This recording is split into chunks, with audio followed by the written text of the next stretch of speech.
Hi team, Richard Greer here, CP coach here for another TeamCPNZ Quick Connect podcast where you can stay informed, keep up to date and learn from each other as well. So I'm your team captain, and today on the show we've got Kim Vargo. We're going to talk to Kim about first of all, sort of profile her, where she's come from. She's been a coach with us for 8 years and specialist with her strength training that she does with us as well. So we're going to have a chat to all things strength training, specifically for endurance athletes, and then how can you use strength training to develop your race day performance as a key bit.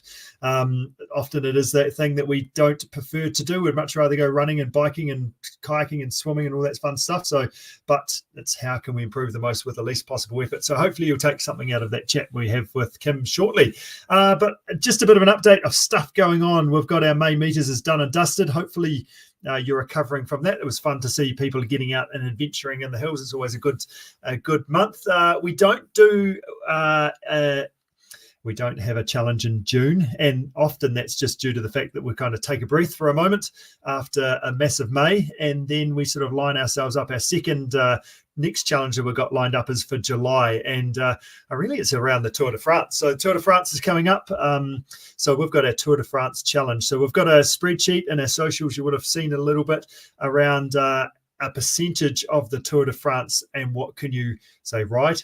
And in terms of distance and duration, so distance and elevation, sorry. So choose 5, 10, 15, 20, maybe 25, 30% is getting pretty massive. Those guys do it's about 3,500 Ks and 50,000 vertical meters of climbing. So it's just ridiculous. So take a bit of a percentage of that and see what you can ride. So that's your challenge for July. So start lining that one up. Other stuff that's been going on last few weeks, I've been doing a bunch of filming. We've got all sorts of video races that were built over time and continue to build. And just recently I've touched base with Oscar Baines, who's the owner of the Front Runner. We've done a bit of stuff with him in the past. And he's also an elite marathon runner, which is pretty cool. And just down to earth, great guy and keen to share. So basically tapped on the shoulder and say, what do you do? How do you train? What are some of the things you do? So we've got his morning mobility routine. We've filmed that as a way that you can do it with us. So 10 minutes in the morning. So that's on our Facebook page, but also feel free to, from a programming perspective, that's something that you could be adding to the mix. So as morning mobility routine, we've talked about some warm-up stuff. We've talked about some, how do I improve my technique in regards to some jumping and bouncing and plyometric type work that he does in his warm-up. So we've got some options there, and also stride out. So there's a whole bunch of videos that are coming your way that we've got. So hopefully that'll help you with your running, and as selfish as it is, that's probably part of what I'm trying to do. How do I keep improving my running and not just get old and fall to bits? So yeah, get a bit of a spring in your step. So that's something that I've been playing with lately as well. Let you know as well what I'm up to. So we've done Coast to Coast as a sort of individual in the last 5 years. This year we're doing it as a team. I'm doing it with Angus, the media man Petrie, which should be fun. He's signed up for the bike ride, and we thought, okay, well, who can we have to paddle for us that might be able to carry the team? So we managed to tap on a few shoulders and got a pretty handy kayaker in Ben Fui, previous Olympic champion. I think he's had the fastest time down the Waimaka about 4 times. So hopefully that'll help us out. And hopefully Angus has been doing a bit of training as well as he's getting into the swing of that. So that's sort of summer's goal. But before that, last year, we went to China. So actually looking to sign back up to head back for that China adventure again next year too. So just defining what that might look like and how we're going to do that this time too. So that's September. So hence getting the running shoes on and getting organised there too. And other thing, actually, we've got a couple of coaching slots that have popped up too. So I've got a couple of spots available, and the rest of the crew have too. So if you want a bit of a hand with your next adventure or event coming up, just feel free to sing out, and we can help you out with that too. So yeah, hopefully you're well. Hopefully you're looking after yourself during winter, getting some good sleep, eating well, and enjoying some training as well. We've got our adventure squad on this Sunday, so second option of that. this time round, and we're going to head up the back of Mount Hutt, up a bit of a valley, hopefully get up a bit of a hill, and also tag a hut or two as well along the way, as taggers and get to it, not actually graffiti on it. Hope you're well, team, and let's bring Kim Vargo onto the show and have a chat all things strength training. Team, we've got Kim Vargo on the show. Kim, how are you getting on today? I'm good, Richard. How are you? Yeah, good, thanks. Good, thanks. So you're a strength training coach, which is pretty awesome to have you as part of our team. So today I wanted to talk about a whole bunch of different stuff, bit of a background of you, how you work, what you do, and also getting a bit of an understanding about some of our athletes that you work with and how they're going and what you've done to help them. So Kim, for a start, how long have you been working with TeamCP for? There's a bit of a challenging question. How long have you been with us and working on the crew? Oh, God. Gosh, that... Ooh. It's going to be too long as the answer. I was going to say, 7, 8? Feels like a bit of that. Yeah, that's right. I'm not exactly sure the answer myself. I probably should have known that before I threw that one out there. Sorry about that. What's that context yeah, I think around the 7-ish years. I started out with you as athlete support and kind of just helping you build the brand. And then with my background, we're like, oh, hey, let's take this route and do more of that stuff. Yeah, which is awesome, isn't it? And you're right into your strength training, and that's sort of what you love. And then you've also done a bunch of endurance-y type stuff as well, involved in the coast to coasters, etc. as well. But before we go too much down that route, let's take a bit of a step back, because you do have a bit of a quirky accent going on. You're maybe not from around these parts. So give us a bit of a background. Where did you do your training? Where did you grow up? And then also, when did you get across to New Zealand? Yeah, sure. So I did my training. I've got a 4-year Bachelor of Science degree in athletic training, which is very similar to physio here, but I work specifically with athletes, which was just the minute I saw that degree was available, I just went whole hog and I was like, yes. So I've been doing kind of sports medicine, physio work, injury prevention, strengthening since 1997. Yeah, doesn't seem that long ago. Obviously, when I was 3, I started. I am from Georgia, Atlanta, Georgia. My family is based there, so that is sometimes my southern accent comes out, especially when I'm tired. So did a lot of training there with a head sports physio, but it's called athletic training. So as a head athletic trainer of the university there, we have to do that degree, and then you have 1,500 practical hours on top of that. So you were just hands-on, covering as many sports as you can: football, American football, soccer, baseball, swimming, cross country. Anything, any sport that an athlete does, you're learning about kind of them, their needs, and all of their kind of rehab, their strengthening, their training, all that kind of stuff. So that's what I did my degree in. And then I came to New Zealand in 2002, met a Kiwi, got married, stayed here. Yeah. Back every once in a while. Yeah. That's good. And now you live just around the road in Kauai. Yes, we did. The mighty up the way. Yeah, totally. Yeah, that's awesome. So that's, I guess, your background and how you come to be where you are at the moment. Yes. But tell us about your own fitness and sport that you do. Predominantly CrossFit. That's what you've been off to some CrossFit World Champs just about. You've been playing in that space. Yeah, pretty much. Pretty much. Yeah, tell me about that. So come from a very sporty background, played lots of basketball and volleyball all throughout kind of high school, very high level. Did a bit in college as well, but it's quite hard to do that with the degree that I had, because I had to be with the athletes all the time. I did lots of kind of intramural training and played flag football quite competitively. We traveled around the southeast of America playing. It's like touch. So it's fun.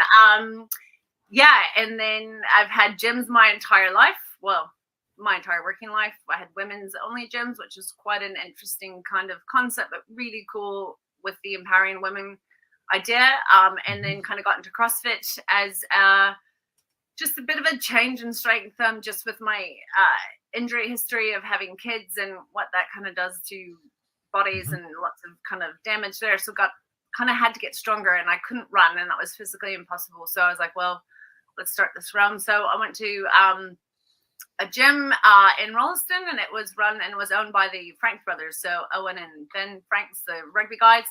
And I was like, oh my gosh, I'm going to work there. And then kind of just meandered my way in there and started working and coaching and kind of running the 9:30 class and mums and kind of the older generational, and then kind of worked with the young ones as well. But so, yeah, really kind of got into a lot of CrossFit. I know sometimes CrossFit gets a really bad name because, they're lifting heavy weights and doing anything really bad. But it's changed a lot over the last several years. And I think the concepts behind CrossFit are fantastic. I do I've done a couple of competitions, competed internationally, which was quite fun. Just came back from Rotorua, competing against all of Australasia, and that was very eye-opening. Man, those Australians are strong. Done coast to coast as well with Kushla, the nutritionist. We were the curly girlies. That name. And so taught myself how to kayak in 6 months, and then got in with Top Sports and did all that kind of stuff on my grade 2s. Loved it. Really epic experience, and it just helps me understand as well what the coast to coast athlete needs. And then just recently I've done a couple of different adventure races. Just did the Spirited Women down in Cromwell. That was beyond epic. We had a massive malfunction with the bike, but that's racing, and so it's how you actually handle those kind of setbacks. But it was epic event, run really, really well. It was just fun, good day out. And so great. Yeah, just love to do adventures as well. I'm married to Captain Adventure himself, so that's always it's kind of in our life about getting out and doing things. So 100%. Yeah, good stuff. No, that's so good. What's the next thing on the cards? What's up next for you in the next little while? Have you got more CrossFit competitions on the cards, more adventure racing? What's the next thing on the go? I don't know. That's a great question. We just came back from a modified Holyford Pike trip. That was quite cool. Really enjoyed the paddling side again. And so I don't know, I've got a couple of friends doing coast, so I'm kind of training with them on some things, but I'm not necessarily signed up. I don't know, nothing's officially ticked that box, but I'm just fit for life. How about that one? Good job. So let's talk a little bit more about strength training. Some of those watching or listening to this might have heard us talk before in terms of the benefits. There's lots of research and studies and social media stuff going on there around strength training if you start delving down that side of things. But from your perspective and those that you've worked with, what are some of the things that are really useful that we get out of strength training that maybe we can't necessarily get from just doing more running or biking or kayaking or swimming, etc.? Oh my gosh. I feel like we just need like a massive whiteboard. We could just fill that. Yeah, that's right. But I think also what you were saying, the stuff, it's just exploded. Probably social media has just taken fitness and training and strength, and it's just exploded in the last 3 to 5 years. It can almost be overwhelming with all of the knowledge with the strength stuff out there. So I think with my athletes, probably the biggest thing I've seen is just injury prevention. I mean, these guys are putting a lot of miles on their body, and they're starting now to be able to handle it without the little niggles that they used to have prior to starting strength. And that is just fantastic. I think some of the side benefit of that is the body composition. Your body changes. Like you start putting on a little bit more muscle. You're burning more calories at rest. For women, we've got some big hormonal benefits that are going on. And just, the body changes. But I think probably the overwhelming positiveness is just a decrease of injury and an increase in their performance because they can just push that much harder. Yeah, good stuff. No, that's awesome. So quite keen for you to share some case studies, some people that you've been working with. Have you got anybody that you've that springs to mind that would be happy to share their story with us? Yeah, sure. So super cool athlete, Grant. Well, Grant, sorry, the accent. He is just about to head off to Kona training camp with the one and only John Newsom. That's a big job. And he is an Ironman triathlete, and he's, I don't want to get this wrong, 60s?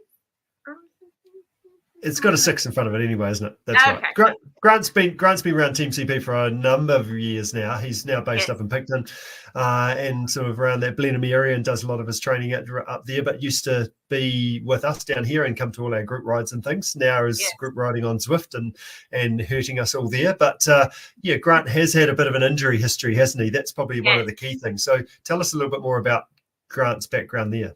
Yeah, so he used to really struggle with a lot of calf and kind of lower body injuries. And so Richard referred me, referred him to me, and we started working and just kind of getting back to that solid, basic foundational movement patterns and just getting him stronger. And then he just started to notice like his body was changing a little bit more here and there. And just since he started the whole Team C process, I just asked him, and he's lost over 20 kilos, which is just okay, that's awesome, super fantastic. So you take that weight loss and increase that strength, and what that does to the body over a long period of time is just amazing. So he probably made it through this last entire season of triathlon stuff injury free, and that was huge for him. That's right. And with Grant, he did the Sunshine Coast 70.3, and he finished off his season with Ironman. And often Ironman, something in the past for him has beaten him up, and he's taken 3 months to try and recover from his Ironman. But this time he was like, oh, pretty good. And now already, like a few months later, he's off to Hawaii, which is pretty amazing to be able to do some training and then to be going to do that. So that you're talking about injury prevention, that's probably one of the biggest things for him, and helping him move well, so then he can just go and do his running because he enjoys it. He's able to, and biking and swimming and things as well. And can I just say as well, he's knocking out pull-ups like they're just a casual thing. He just rocks up, does sets of like 6. That is epic. A lot of people can't even do one, you know? That's right. That's right. And so someone who is just that strong with body weight, and he can just get in there and just, he loves the challenge as well. And I think that's a benefit of strength training, is it's a mental challenge as well. It is hard. It's not necessarily your first choice of, hey, let's go do something easy. Let's go strength train. And so it really pushes those boundaries of resilience as well. So for him, it was helping him not only physically, but just mentally. It helps you get better at doing hard stuff. And the thing about that Gold Coast Ironman, it was just like a casual, oh, yeah, we'll do it. Like, why not? Because I'm fit enough and I can. And that's pretty epic in and of itself. Absolutely. So tips on getting started with this thing. What are your thoughts there? Like, it's not easy, especially if we're doing multidiscipline stuff. It's another thing. It's a fourth discipline to try and fit into our training schedule and our day and things like that. What are some things that you try and do to help people do some scheduling and actually turn up for it? Because it's something we have to do on a regular basis. We can't just do one and then in 3 weeks' time do another one. Because the soreness factor is also that part of that as well, isn't it? If we just do one and then think we're amazing, and then 3 days later we still can't walk. I feel like you're talking out of personal experience there, myself included. And that is the reality of consistency is more important than the intensity, and that is just the reality of getting started. And I think a lot of people get terrified of going in the gym. There's some big beef heads in there. They're taking all the machines. They don't know what they're doing. There's nothing wrong with starting with some body weight movements and keeping it simple. I think so many people, which is what we talked about before on the social media blast, there's just so much out there and they don't know how to do that. And so I think you keep it simple. You get a coach around you or trainer that somebody knows what your goals are and how that fits into your other training. Because you're right, they load 3 other training, motions on top of that. They've got their psychosocial loading of what's going on at work at home. And the last thing an endurance athlete really wants to do is strength. So if you can keep it achievable, small portions, small amounts of time, it's bizarre because some of them are now like, wow, I really look forward to my strength workout. I really love it. It's fun. It keeps me going. Whereas for, if they're not starting or they're doing it sporadically, it is, like you said before, it's the last thing you want to do. And I'd almost say it's one of the most important ones to do. It's just getting that discipline and that start. So you just have to start, keep it simple and keep it small. What about where? Do we need to go to the gym? Is it the garage? Bedroom? Where are we doing it? What's important? Anywhere. What equipment do I need? Do I need some equipment to get started, just in terms of Yeah, that's a good question. And I think sometimes that in of itself puts people off. Oh, I don't have any dumbbells. I don't have any of this. Yeah. I can create something, and a good coach or a good trainer can create something with body weight stuff that's going to smash you out for a couple of 8, 10, 15 minutes. And that's that sounds really scary, but it's not. Yeah. But you can get a decent workout. Do we need to progressively overload you? Yes. Does that mean you might want to invest in some dumbbells or something? Yes. Do you upgrade your bike? Yes. Do you upgrade your kayak? Yes. So it's just, it doesn't have to be this outrageous setup. You can do some decent work on a kettlebell and a couple sets of dumbbells and some bands. Absolutely. And you can step up on your bench outside. You can get a lot done on a budget per se, but it's just about getting started and creating some fun with it. That's right. If you've got a space in the house, it does make a difference, doesn't it? To have your little square, to be able to have your stuff set up and ready to go, rather than trying to push the kids out and you're trying to do your thing in the lounge in front of everybody else. It's nice if you can just go to your little space and just do it, be in the garage, be in the corner of the room, wherever that might be. Because that's, again, it's decreasing the things that are going to stop me from actually doing it. And what some people do, like they have their Zwift set up in their garage because it's away from their space. And I think what people need to think about is honoring that strength program for yourself. You put your Zwift set up over here for your cycling, or you do whatever you need to do for your running. Take some time and be disciplined in setting up your little strength cubicle. Doesn't have to be big at all. Right. But I think if you can honor that space, it is going to be there for you. You're definitely more likely to get in and get it started and done. Yeah. Nice. And I'm a pretty good advocate for that, because it's not something that I'd choose to do if I could get away with it, especially initially anyway. But one thing I find that's useful is I'm not allowed to go for my run until I've done my strength. I'm not allowed to jump on my bike until I've done my strength stuff. If I do that, what happens is two things. I'll give everything on my Zwift session or bike ride, and then I'll be so had it that I won't be bothered when I'm finished. And the other thing that will happen before I go, like if I go running instead, I'll actually, I've got 40 minutes or an hour or whatever, I'll fill up that whole hour with running and come back and I won't have time. Whereas if I do my strength first, that means I'm eating my veggies before I'm allowed the thing I actually want to do, which is the run side of things. I can have my dessert if I've got this done for a start. So how you prioritize it is really important as well, isn't it? Oh, 100%. And I think a lot of times I work with a lot of rugby players at the moment for winter sports. And what we do a lot before training is we do fitness and we get them tired and we do strength, so that when they actually get into that training session, game-like situations, race-like situations, they're tired. They're a little bit under fatigue. What decisions are you going to be making that are, part of your race day plan? And so sometimes there's a real benefit in going into your training a little bit tired. See how your body responds to fatigue. See where you need to up your nutrition. But you can't always mimic those scenarios if you are perfectly fresh all the time. Get on the bike. Oh, this is great. So if you can kind of mimic some of those fatigue situations and then get into your run, or hey, I've had a little bit of a niggle, but I'm just going to see how it goes. That will help you in your preparation for race day and your event, whatever you're doing.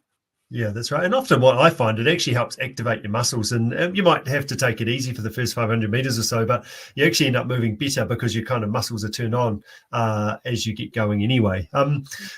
So you talk about Grant. Ben Jordan was another one that you've worked with quite a lot over the last few years. So these are guys that haven't just come on board, they've been working with you continuously and been pretty regular. So Ben Jordan, tell us a little bit about his journey and what you've done with him. So Ben, we met 2 years ago. He was going to do coast to coast longest day. That's a huge bite off that piece of pie.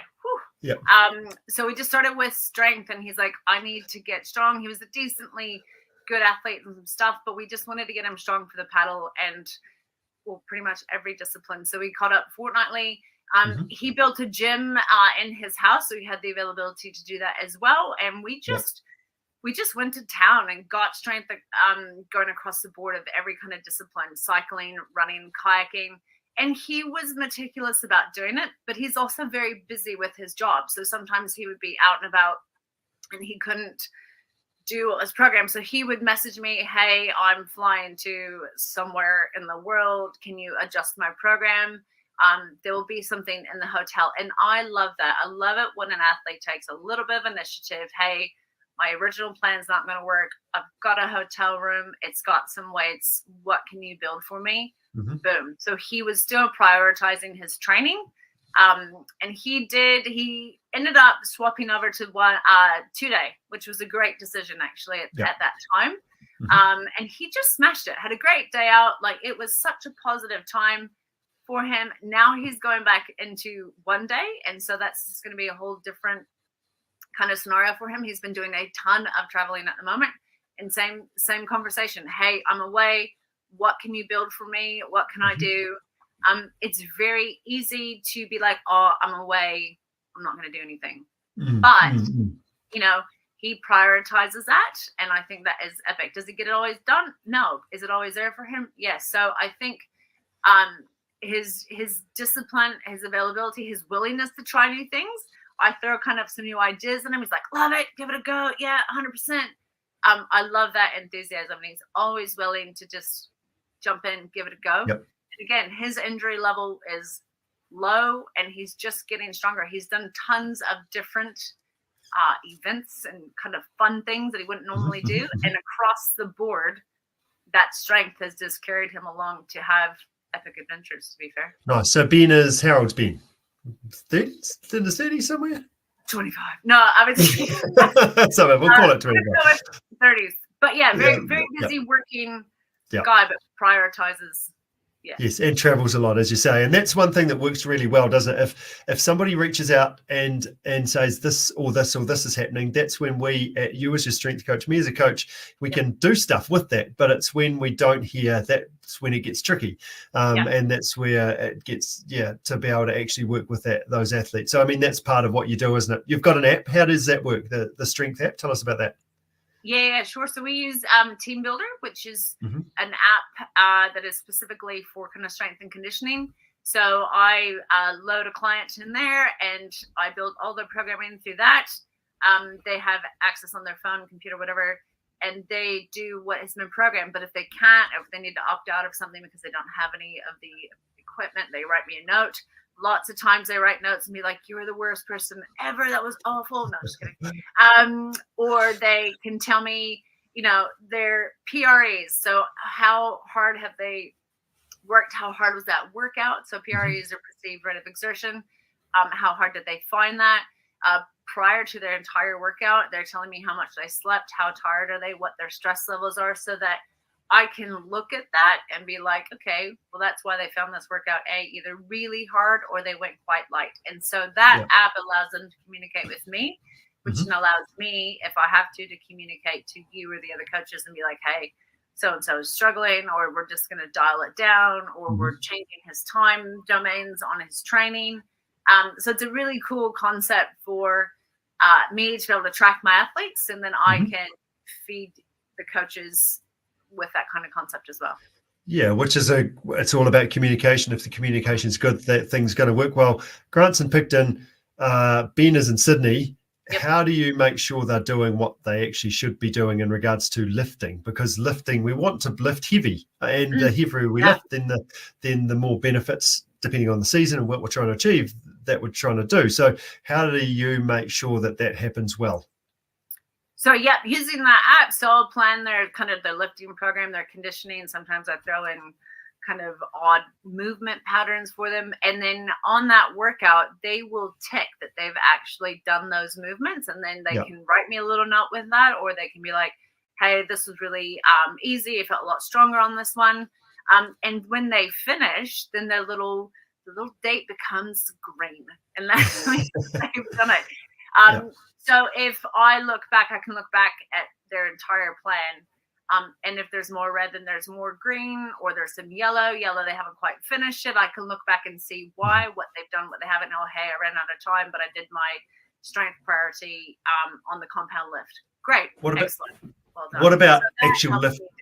What? What about actual lifting technique, though? Like making sure they're actually doing their squat properly and not doing it badly, increasing the chance of injury. What do you do there? So I load a video with that as well. And then sometimes I do one-on-ones, video conference calling with them. I have done face to face with the athletes here in Christchurch, or Yep. but normally kind of that initial, if they have questions, we can book in that time and be like, hey, we're just going to do a video call, video chat. How's that going? And I can watch them move, and I can actually break down some of their movement patterns. Be like, hey, we're going to go and swap that out. We're going to, make your legs a little bit wider. So probably the beauty of video technology now is for those kind of things, because I've got athletes literally all over the world. Yeah, which is awesome, isn't it? But but it doesn't stop us from getting them to move really well. And so also with that Team Builder app, you and I have done a lot of videos and movement pattern stuff as well, and I can load those videos in there for them, and they can literally sit there and watch what they're supposed to be doing, and then we can go from there. So if they're not feeling comfortable for any reason, I'm a video call away, and let's just check that technique. Yep. Yeah, good job. No, that's awesome. So you're actually more available from that perspective often, which is awesome. So how often should people be doing strength training for it to make a difference? That's a great question. A lot of people, I'd say minimum twice a week. It also depends on kind of where they are within their training plan program when their event is. I mean, like if some people are in their off season, do 4 times a week per se, let's get super strong. Yep. But it just depends on if I have someone kind of like 6 weeks out from an event, like we're just not going to slam them with some super, super heavy lifting. We're going to change that entire program for what their goal is and how far out from their event they are. But I think a minimum of twice a week, sometimes 3 is great. But yeah, like I said, it all just depends on where they are in their season. And that's what, like with Ben and Grant, that's what's been really good, working together to figure out their periodized plan of when we're going to work on that a bit more, and when we're going to actually just back off that a little bit. But we don't stop, because if you stop, well, then you decrease that. So therefore, when you turn up on race day, then all that hard work that you've gone is kind of tapering off and not being very useful anymore. So we want to do a strength session like within 10 days of your big key event is what I try to look at as a within that period. So we keep that one rolling and keep those key lifts and movements going. So then you're activating those muscle fibers and turning things on and keeping things moving. Yeah. And I think too, it just, as we said, like it's part of your routine. It's part of your plan. And that is the beauty of me being close to you and talking to you guys. What is your plan for this athlete?